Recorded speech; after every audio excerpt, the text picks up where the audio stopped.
নমস্কার বন্ধুরা, আজ আমি রান্না করব করলার মশলা ফ্রাই। তো প্রথমে আমি ছুরি দিয়ে করলার উপরে যে বিট কাটা অংশগুলো ওগুলো চেঁচে নিয়েছি। তারপর উচ্চটাকে 4 ভাগ করে কেটে নিয়েছি।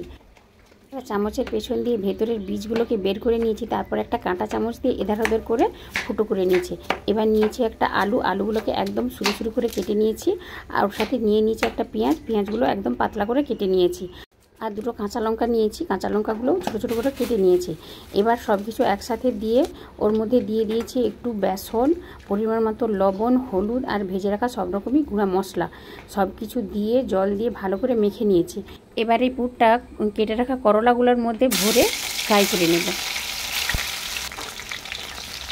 হয়ে গেল আমাদের করলা মশলা ফ্রাই। খেতে কিন্তু দারুণ হয়েছে। তো বন্ধুরা, ভিডিওটা লাইক করবেন আর প্লিজ আমার চ্যানেলটা ফলো আর সাবস্ক্রাইব করবেন। আর সবাই ভালো থাকবেন, সুস্থ থাকবেন।